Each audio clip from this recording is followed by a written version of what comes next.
And welcome to episode 67 of the TechnoBuffalo Show. I'm one of your two hosts for today, Sean, editor-in-chief of the site, and I'm joined by Deputy Managing Editor Todd Hazelton. Hey, everybody. How are you doing today, Todd? I'm good. Welcome into my apartment. If you're not watching the show, I have a new webcam, and it's very wide angle. Yes, it is. It's extremely wide angle. Well, you'll just have to keep that much more of your apartment clean. It's all a devious plan by your wife. That's right. She messed with the settings to get as wide an angle as possible. Yeah. Well, it is a quieter week than last week, thankfully. Mm-hmm. It is not as crazy. I don't think there's a whole lot next week either. Yeah, I think it's finally actually slowing down. Remember we were talking about this a couple weeks ago. I think there's been maybe 1 week we've gone since like before WWDC in June where there wasn't like a meeting or a big briefing or something. Right. This week it's finally quiet, which means, of course, we got to work on the reviews and all that stuff. Yeah, it's nice to be over all of the announcements, but then comes the time for the devices to actually arrive, like, film the unboxings, do the reviews, all that fun stuff. And that's one thing a lot of people don't understand is that, be it a phone, a phone you actually have to use for a while before you can review it, unlike some sites out there that tend to review in 24 hours. And or video games where Joey and his crew have to play through the entire game before they. Apparently, I forgot to silence my iPhone. Yeah, me too. But I feel like that's kind of comes with the territory. It's a tech show, right? It's a tech show. Our stuff's going to be going off. Yes, it's muted now, but it takes a while to get through all this stuff. Yeah, I don't envy gaming. We've talked about that before, but I can't imagine trying to get through games. Maybe it's because I'm not very good at gaming. I feel like it would take me twice as long. Yeah, that's the possibility. I've done 1 or 2 game reviews, and it does take quite a while to work your way through them. Mm-hmm.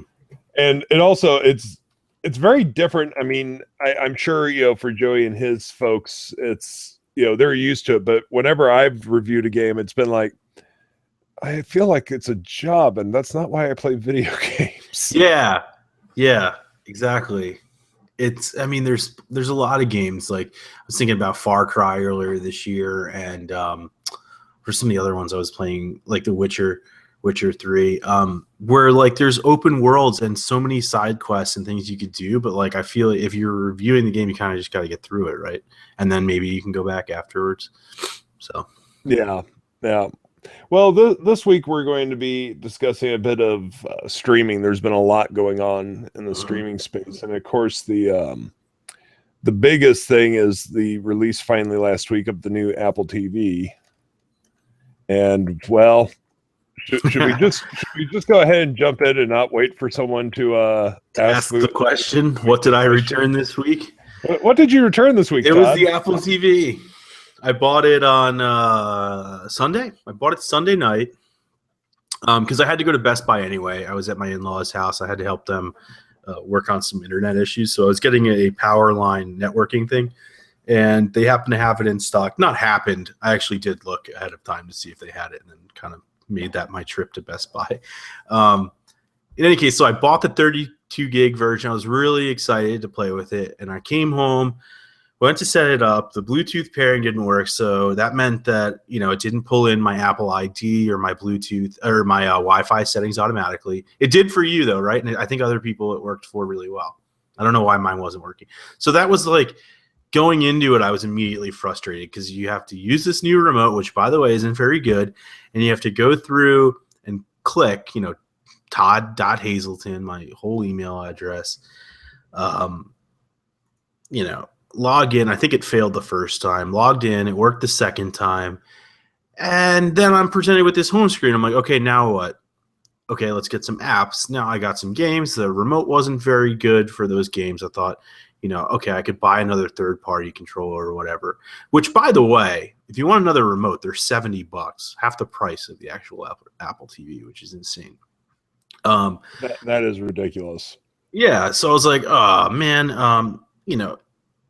I wasn't impressed. I was like, okay, other boxes can do this and they don't cost $150, but it looked nice. I'll give it that. Like the interface. My wife even is like, "Why did you waste your money on this? Like, what does it do? We have like 10 boxes. We don't though. We have an old Roku." But she always likes to say like, I do actually have 10 or so boxes. That's like her defense. So I was like, and we have an old Apple TV. But in any case, so I was like, all right, good point. Then 2 days ago, Plex came out, which is awesome. So I finally set up my streaming server again. I haven't had one of those in years. Got Plex set up. I'm streaming movies that I have rented elsewhere. And it worked really well. And I was like, okay, this is awesome. But then reminded, okay, Plex is also on the Roku too, which we already own. So I was like, now what? So last night I was finally getting back to building a PC, and I needed some stuff from Best Buy. And I was like, you know what? Apple TV's going back, and I swapped it out for an SSD and some other stuff. So buy Apple TV. I think we were saying yesterday before I returned it that I think it'll probably be worth that $150 later on when there's apps and stuff to do. But right now it's just like, no. And I mentioned this to you. I think one of the silliest things to me, so the new remote, which is not that great, charges via Lightning port. Right. There is no indication on the remote whatsoever that it's actually charging or that it's full. Yeah.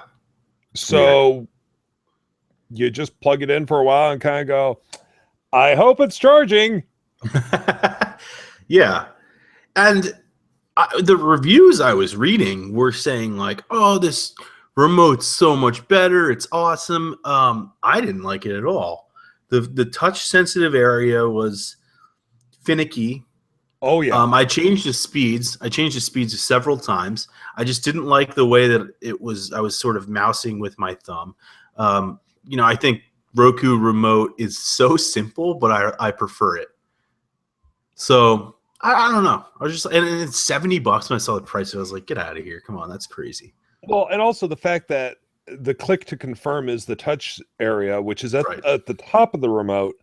So it's kind of awkward. You kind of like have to drag it back in your hand to get your thumb up there and to give it a clean click. Yeah.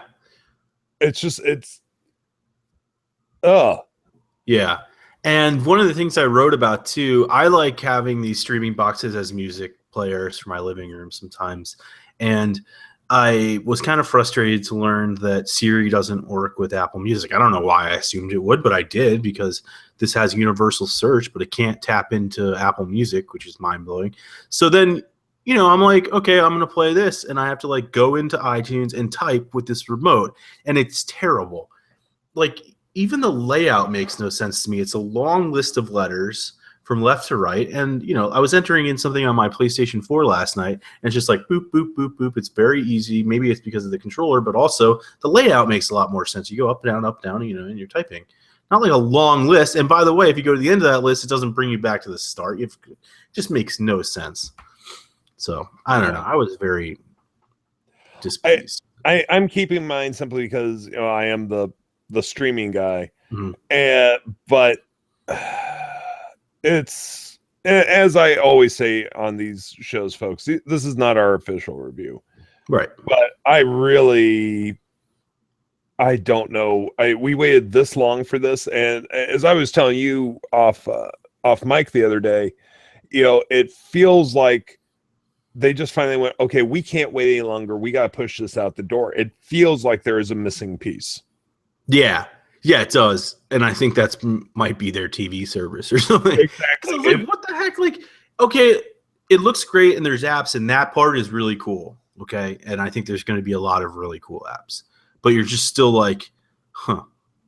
Like, why? Why did it take how long? I don't know. 5 years? Yeah, I don't know. It definitely feels unfinished. Mm-hmm. And not worthy of the wait. That's for sure. Yeah. I think it's, yeah. Because I think the first thing people are going to say in defense of it is, well, the games are there in the apps, but you really, once you get a hold of that controller and try to play the games, it just doesn't feel right. Like even Crossy Road, like swiping up, left, right. It's like that's not the way it should be done. Maybe I'd have to buy another controller before I judge it, but and see, that's the thing though. That would be a third-party controller. So if you're judging the Apple TV on the Apple TV's merits, you can't take a third-party controller into consideration. Right.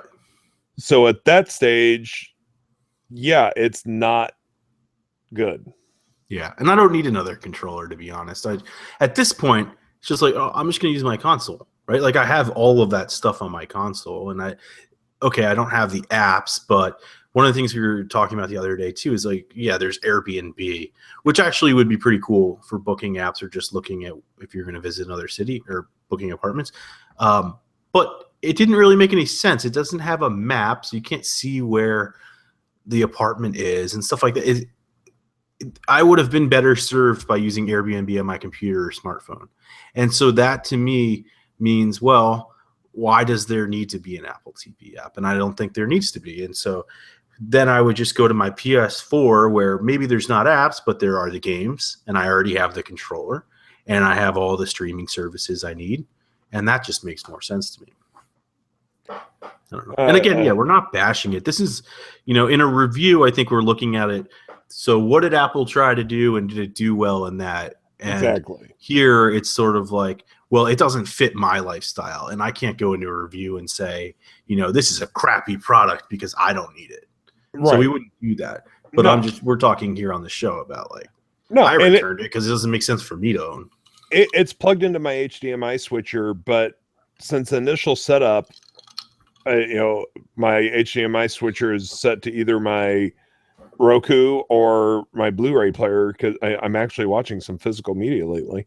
So I'm not even really playing with it. I don't know. I'm not that excited by it. I think there definitely was we were waiting for something to happen. It didn't happen. We got to go ahead and get this pushed out. Yeah. And I admit that one of the reasons I bought it is because I just wanted to see what was going on, and knowing full well I could return it. Yeah. So. Yeah, exactly. So I don't know.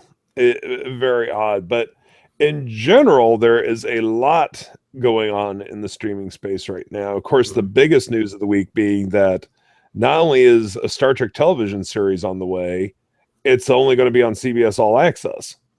Right. And I love a lot of people immediately after the announcement were like, why'd they do this? This doesn't make any sense.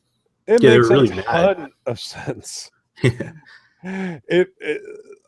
I don't have any hard numbers on the number of subscribers to CBS All Access, but and for those that are outside the US, I'll explain it real quick. It's $5.99 a month. It gives you access to all the current CBS shows, plus a lot of archive shows back to like I Love Lucy, Twin Peaks, a bunch of other stuff they produce, Cheers, and so on. So there's a lot of content on there. The thing is, though, CBS is the only network that went out on its own app. Unlike, say, ABC, NBC, and Fox, and the CW all went with Hulu, CBS is CBS. They decided, we got to do our own app. It's, be $5.99 a month. I never hear anyone discussing CBS All Access. I never hear it discussed.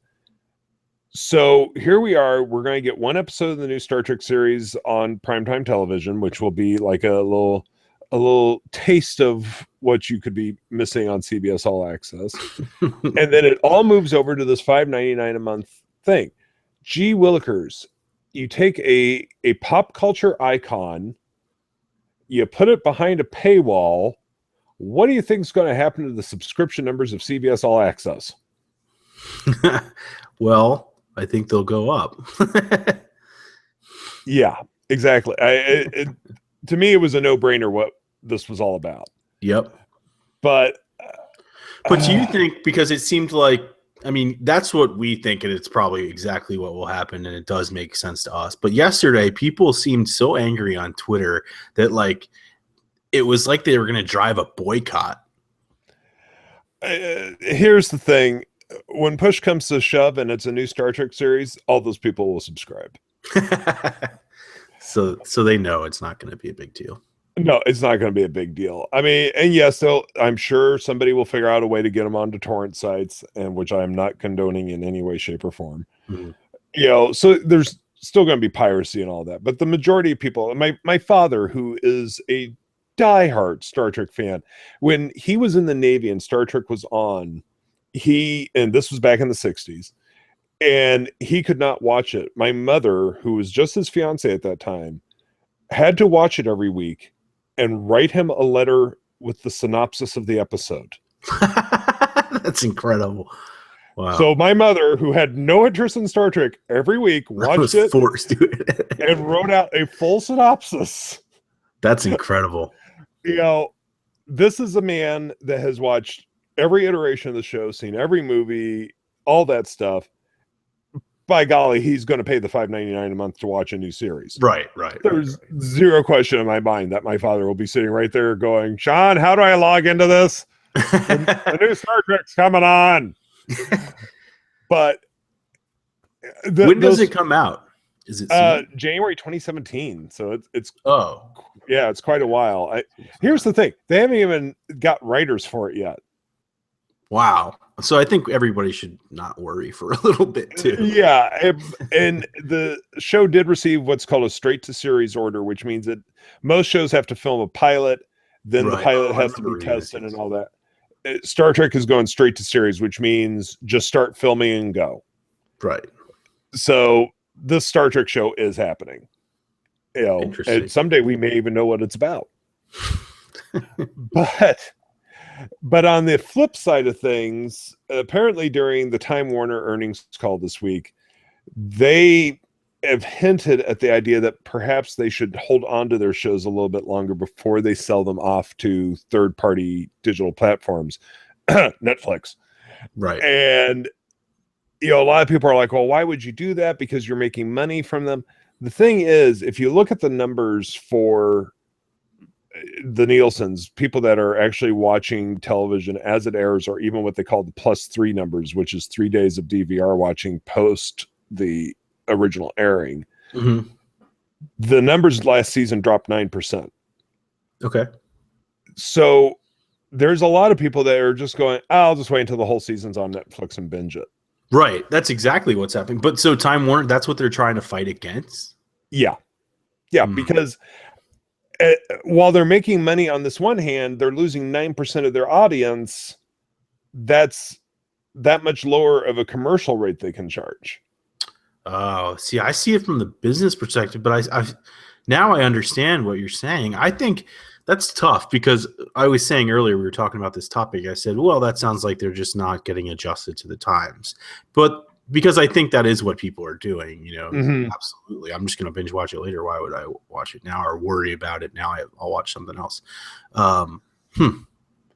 Yeah. So it will work itself into, they have to lower their advertising rates because they don't have as large an audience anymore. So they can hold on to it for, say, an extra 3 months and collect, you know, maybe launch their own digital platform, maybe, you know, part of Hulu, whatever.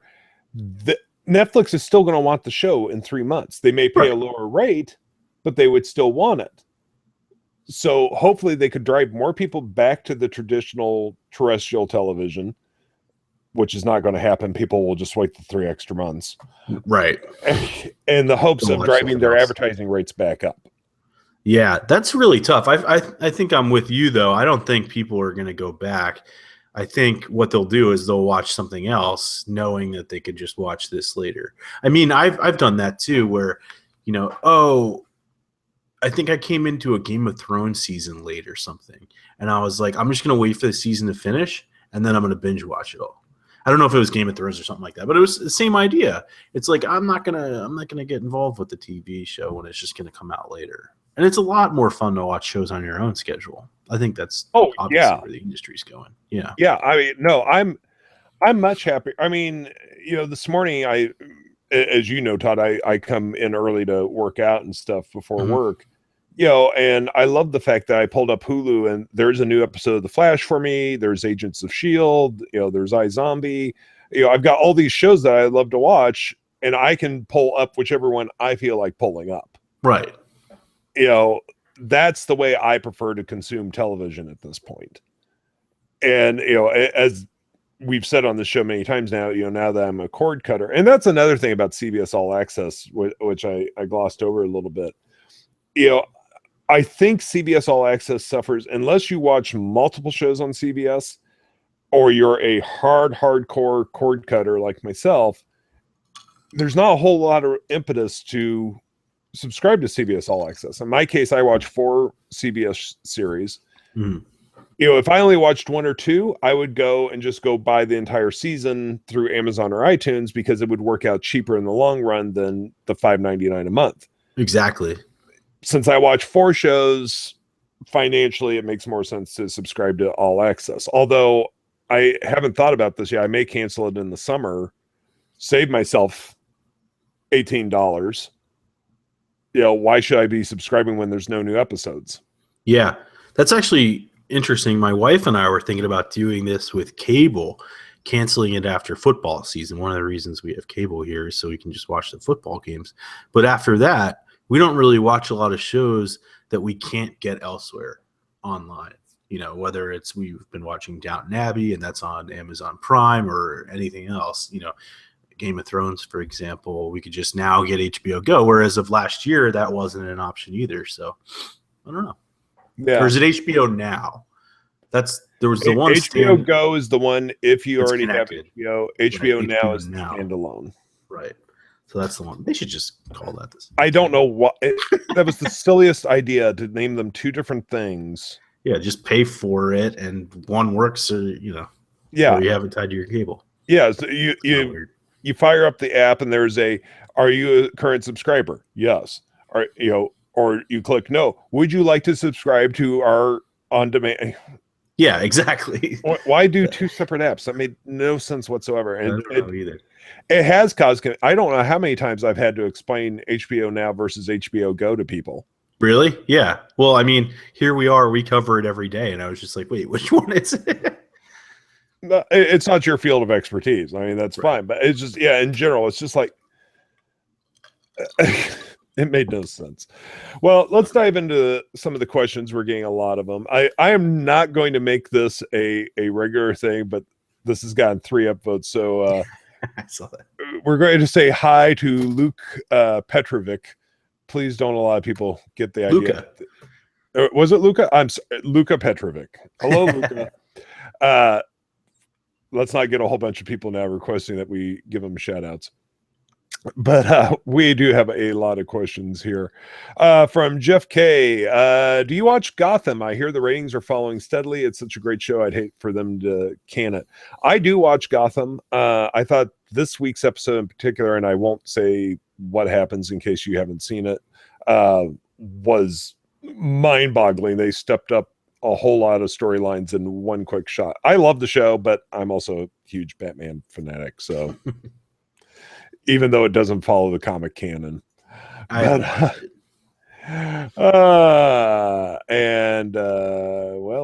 Luca, that was not an appropriate question, and that one would be deleted. I saw that one. Guys, keep the questions clean because I will just delete them and not read them. And he asked it again. So anyway, Luca, you've just lost getting any questions answered. Anyway, from Sachin Bahal, hey, Sean, how's Sling TV now as compared to about 6 months ago? Here's the funny thing. I think Sling TV suits some people. What I've discovered since cutting the cord is that I have zero interest in watching what I refer to as linear television, which means this show airs at this time, then this show airs at this time. If I'm going to turn on my television, I would much rather just jump into Hulu and pull up something I know I want to watch than surfing a bunch of channels going, oh, is there anything on? Yeah. That being said, I think Sling is a great product. I think it serves a very certain demographic, but I don't think it's the perfect solution for everyone. I'm trying very hard not to slam Sling TV because I do like the product. I just don't think it's for me personally. I haven't used Sling TV, believe it or not. I mean, I saw the demo at CES and stuff. Right. It's interesting. And for me, one of the big things is months and months ago, they sent me an email about, as a press person, they sent me an email saying, they were adding BBC America and the AMC networks. Still not there. And that is one thing I do miss, having cut the cord, is BBC America. BBC. I was a big BBC America watcher, but yeah, I don't know what's going on there. For instance, we had some new cabinets put in our house, and the guy, the handyman that did it for us, he's a family friend. He came back a couple days after we had him put the cabinets in. He goes, "I need to talk to you about your television." I was like, "Okay." And he goes, "When we put it up on the shelves, you only plugged in one cable. You didn't plug in a satellite dish or a cable box." I was like, "No, I didn't." And so he was all fascinated by the idea. He had no idea what cord cutting was. Really? Yeah, he had not heard of it at all. And he goes, "Well, my wife," and I started explaining Netflix and Hulu. He didn't know exactly what Netflix did.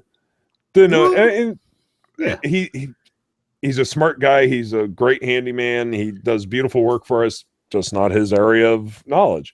Right. And but as I was explaining Netflix and Hulu and all that to him, he goes, "Oh, my wife, Kay, she still wants to watch, she'll want to watch her shows. She just likes putting something on." I was like, "Sling TV." And when I showed him Sling TV, that really pushed him, because he is so tired of paying for these cable packages where he pays for channels that he has no interest in. Right. And he loved the idea that they're clumped into interest areas. So there's like a DIY subscription. He goes, "Well, what about when my kids come to visit, they want to watch sports?" I was like, "Buy the $5 sports package for 1 month." Right. He goes, "I can buy it for just 1 month." I was like, "Yeah." He goes, "Why am I not already doing this?" So it's perfect for people like that. Yeah, exactly. So he's researching it now, and I may be going over and setting him up with a Roku and everything else here in the next month or so. Nice. But I think that's one thing, is that we also have to understand is that a lot of people don't know this concept yet. Right. I feel like it's been I guess it's been the past couple years we were talking about it. This is what's going to happen. I can't wait for this to happen. Then it started to happen. Now it's really happened. It's happening. And for the rest of, the non-geeks out there who haven't cared, it's still very, very, very new, even the idea of it. Yeah. He was boggled by the idea that I was not and he goes, "So what do you pay Roku every month?" I was like, "Nothing." And he was like, "Okay." That blew his mind. Yeah. No, that was I actually had forgotten about that conversation until we started this discussion. Yeah, that's a perfect example of, I think that there still needs to be a lot of education. And this is something you will never see a network television channel discuss this. Oh, no. Yeah.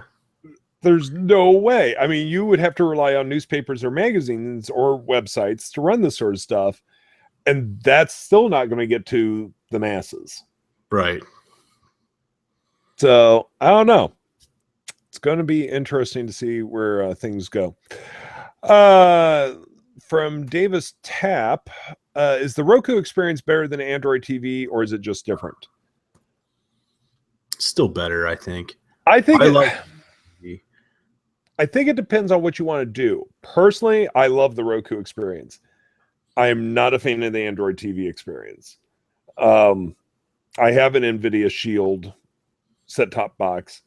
I was actually the one that wrote the review on it, and from the hardware perspective, I loved the Shield. From the software perspective, which was 100% Android TV, is just not a fully realized system yet. Mm-hmm. I think that's the way to put it. It's just not there. Yeah, I feel like what Google did was they created a foundation, said developers, make your apps for it. Here you go.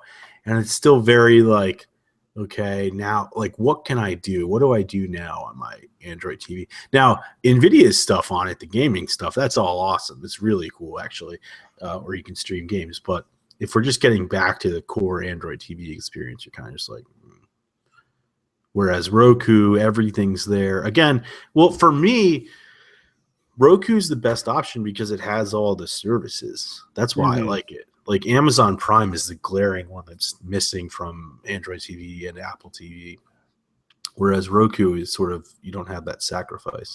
I cannot understand why Amazon Instant Video is missing from those. I know. It makes no sense. Yeah. Especially given, like, if Netflix is there, then it should be just there, right? But I know Apple, you know, they're fighting, obviously, where Amazon's not selling their stuff and, you know, blah, blah, blah. Aren't they, like, Roku's gone from Amazon now, or is it Chromecast? Chromecast and Apple TVs. And Apple TVs. Yeah, Amazon did leave the Roku, which I think. Oh, because they have a good partnership. That's right. I think that's very telling that Amazon kicked the Chromecast and the Apple TV to the curb. Yeah. You know, now my understanding is, at least with Google TV, they should just be able, or Android TV, they should just be able to publish the app. With Chromecast being kicked out, I'm starting to wonder if there isn't something going on in the background that we're not aware of. Yeah. Well, they're very, in terms of the Amazon TV versus the Android TV and the Apple TV, it seems like a very competitive landscape. Yeah. Well, as long as the Roku's still there. But no, I do think the Roku experience is better. For sure. From Sachin Bahal, off topic. I know this was a while ago, but what did you think of the Pebble Time round? I have not played with it. Never played with it. No, I didn't. I think I honestly, the Pebble Time kind of just turned me off. So I was like, yeah, maybe next year when they have a new product. So I didn't really follow the Time round or the Steel or anything like that. I heard it's nice looking, though. It just has big. I mean, I saw it obviously online. We covered the reports, but they had an event in New York, and I heard from other journalists that it's nice looking, but has very thick bezels in person. Take that with what you will. Yeah. Let's see. Moving along here. From Bobby Delaney. Have any of you guys bought a Google Chrome Audio, and was it useful or just a meh? No, I haven't bought it. It just from the description of it alone, I was just kind of like, eh. Yeah, me too. It seems like it would be useful. I have a speaker. You can probably see it right there. For those watching the show, that's pretty nice, and it's not Bluetooth. I forget what it is, but it's like it's one of those sharing standards that never really took off, and so I can't really use it unless I plug it in with a 3.5 millimeter headphone jack, and so with a cord. So that's why I think the Chrome Audio is nice. If I wanted to use that speaker again, it's more just sitting there for decoration. But there's also Echo sitting next to it. Yeah, that's the Echo next to it, which I use pretty frequently. So that'd be a good product for this, the Chrome Audio. But I also often think, like, why not just get a Bluetooth adapter and do that? But, you know, considering the costs, they're both cheap. And I don't know. I haven't used one. We have it in the Irvine office, though. And I know that those guys are using it. So, yeah, I don't know. It just didn't seem that interesting to me. But yeah, I still have, like, just my computer speakers that are plugged in right next to me. Yep. From David Nunez, what laptop do both of you recommend for students, Surface Book or Surface Pro 4? Surface Book's just so expensive. Surface Pro 4, I would go with, but I wouldn't get the entry-level Core M model. I'd probably go with at least the Core i5, which is what we said in our review. That's the model we reviewed. The new keyboard is like, and I haven't used the Surface Pro 4 that much. We did like it. I know it's a great product. I have the Surface Pro 3 with the new keyboard, and that's awesome. So I think that's a good laptop to consider if you're a student. The only thing that's frustrating, and I've mentioned this on the show, is when I've been at press events and I don't have somewhere to sit down or enough space for that kickstand. the lapability is awful. So just now, Todd, they have demoed to us during the launch of the Surface Pro 3 that lapability was awesome. Yeah. As he sat there awkwardly. You don't have laps or something. I mean, it's not. It doesn't make any sense in a lap. So that's the one huge drawback. Yeah, no, but the size is really great. It's just so small. Yeah. Around. I love it when people try to convince you a product's got lapability. Yeah. But just don't bring it up, you know? Don't say it's awesome. It's something it's not. From Jackal Cooper, I am from China. Maybe I am not so familiar with American services. What is Roku? You guys mentioned. It's actually spelled ROKU, and it's a small device, about yay big or so, that I'm sorry for those of you listening to audio. That it allows you to download apps to it, like for Netflix or Hulu or for various streaming television services, and get them to your television. Let's see here. This is one I kind of wanted to address. From Jeff K. What do you think about the bending issue or non-issue for the Nexus 6P? I have a very strong opinion about this. Stop bending your phones. Exactly. That's my yeah. You know, folks, if you take anything, within reason, you can't, do it to a diamond or to a pickup truck or something with your bare hands. But if you take anything and put it in your hands and put your thumbs there and go, guess what's going to happen? The same goes for the bend gate around iPhone, and now the bending issue, air quotes, for the Nexus 6. Yep. Folks, these people are setting out to bend them. Yeah. Don't try to bend your phone and you should be all right. Exactly. Or put them in a case. Yeah. The way I've heard, a lot of people have told me, I should have to put it in a case. In my opinion, you've got an investment in your pocket. You have a value in it when you want to go to trade it in. The better condition it's in, the better it's going to do. Comic book collectors, we put our books in bags. We shouldn't have to, but we do to protect them. Mm-hmm.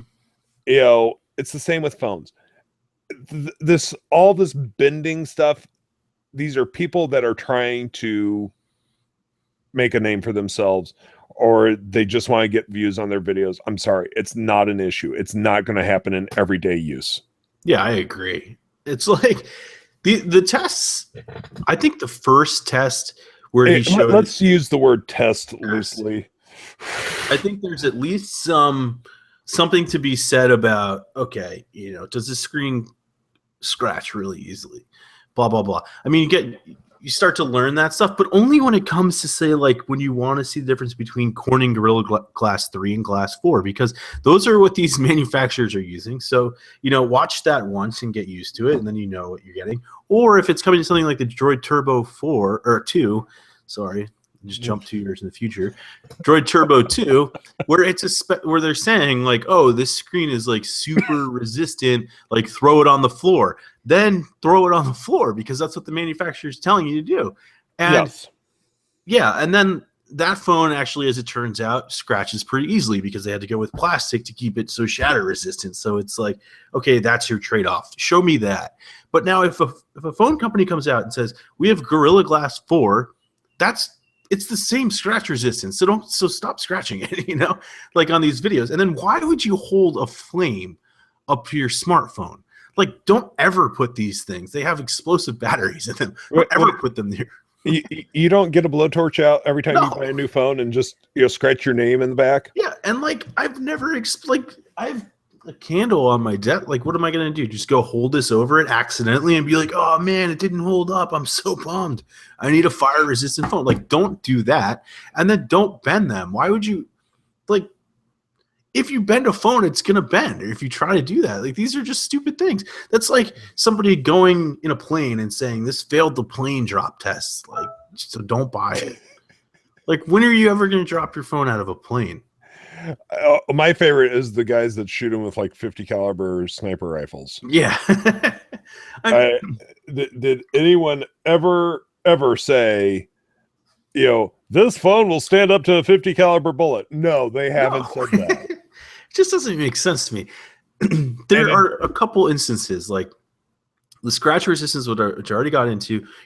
If it's marked as water resistant, then show us that test. Fine.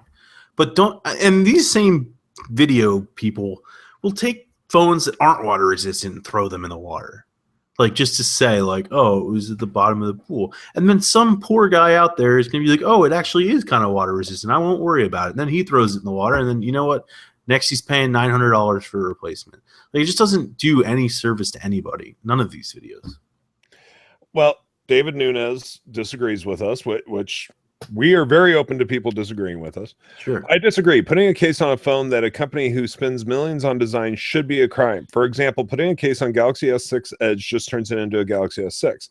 But that's not what we're saying. What we're saying is, okay, my iPhone 6 Plus, I put it in a case because I want the highest trade-in value I can get when I go to buy my next phone. Mm-hmm. It has nothing to do with how Apple designed it or anything. I am protecting it from, normal everyday wear, scratches, dings, all that stuff. So yeah, I put my phone in a tank, but this will probably get me, I spend $20 on the case. It'll save me $50, $60 on the trade-in value. Yeah. That's why I case stuff. I think David's saying too that like there are the beautiful design aesthetics that these manufacturers and designers come up with. Like, it's a shame, if you had a Ferrari, why would you put a Ferrari in a tank? Like, it's a shame to hide the nice looks of a phone, which I think makes sense. And I have mine in the leather iPhone case, but I'm the same way. I can't get that. I do this now for similar reasons as you, but when I had the iPhone 6 Plus, it just got like, I wanted to do that. What you're saying is like carrying it the way it's supposed to be carried, but it was just getting scratched and scuffed and stuff like that, where I was like, now it just looks ugly and I got to put it in a case anyway. And so now I keep it protected because I don't want it to be in that kind of situation. And the nice thing about its protection is like, okay, the case gets scratched and scuffed, I replace it. You can't do that with the body. Anyway. Yeah. It's, there are I know a lot of people who like to not use cases, and I see that too. No, and we do, David. It's just that, if you have a concern about your phone bending, because, there's so many reports of this out in the wild, notice the sarcasm there, then put it in a case or buy a different phone. But in general, I think all this bending stuff is so overblown. Yes, I will remember to put my phone on silent. I forgot. Anyway, from Sachin Bahal. Off topic. Hey, Sean, are you subscribed to Marvel Unlimited? Which comics are you reading now? Have you checked out Invincible Iron Man or the now ended or soon to be rebooted Miles Morales Ultimate Spider-Man? For those that don't know, Marvel Unlimited is a subscription service where you pay $9.99 a month, and there's over 17,000 Marvel books you can read, and you can read as many of them as you want. I am subscribed to Marvel Unlimited. I'm currently going through, back when Civil War launched, I just read the mainline Civil War. I didn't get into all the side stuff. So I'm diving into a lot of the side stuff, especially the Spider-Man side story was really interesting. I'm still not sure why DC has not done something like this, but that's DC. But no, I've not had a chance to check out Invincible Iron Man or Miles Morales Ultimate Spider-Man yet. Let's see. We got time for one more question. Let me just look through here. From David Nunes. In 2015, would you two personally buy a smart TV or non-smart TV? Personally, every smart TV software is pretty garbage except for LG's WebOS. I would agree with you there. The smart, I use the term smart loosely, OSs are for the most part, garbage. I do like LG's WebOS. That being said, I normally I just recently bought a refurbished Vizio that was on a killer deal, and yeah, it has smart features. About 3 minutes after it was set up, I had my Roku plugged in and I was off to the races.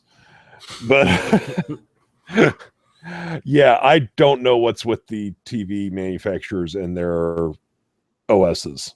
They're horrible. I think they can sell the software stuff. You could sell, spots on there. That's why they come preloaded with so many apps. If I was buying a TV, I would not have smart TV at the top of my list, but it turns out, a lot of them have those features now sort of included out of the box, and I don't use them. I can't remember the last time I saw a TV that didn't have a smart OS in it now. Yeah, well, I bought the screen I'm using in front of me. Actually, it's a TV. I think it was like $200, and it's just the Best Buy Insignia brand. It doesn't have any smart features, but I do like. I like the fact that there are now Roku TVs with Roku just built straight in. That's I have one here in my office. I have a TCL. TCL, and they white box some of the cable provider services in I think Australia and England. Sky, yeah, Sky has a Sky branded Roku. Pretty cool. Yeah, I finally saw a picture of a Sky Roku, and I for those that don't know, I'm heading over to England in a couple of weeks. I always end up in an electronics store at some point to just boggle at some of the things that are popular over there that aren't popular here.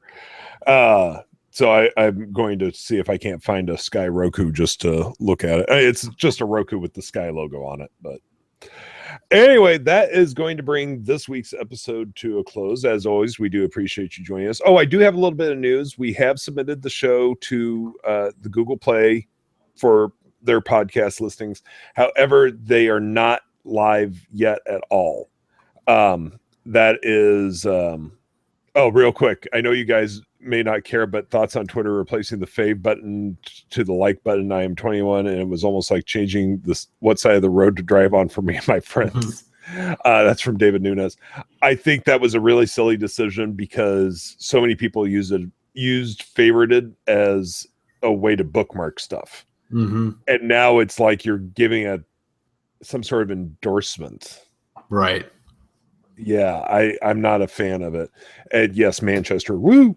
Anyway, so anyway, once the Google Play store podcasts do launch, the TechnoBuffalo Show will be there. Until then, you can find us on the iTunes store by searching for the TechnoBuffalo Show, where we do appreciate if you rate and review us. You can also find us on Pocket Casts. You can subscribe via RSS feed. You can find us on the Stitcher app, which means you can listen to us anytime, anywhere. As always, anywhere there are podcasts, you can find the TechnoBuffalo Show. Until next week, I'm Sean Ani. I'm the editor-in-chief of TechnoBuffalo. I've been joined by Deputy Managing Editor Todd Hazelton. Bye, everybody. Until next week, take it easy, everyone. Bye-bye.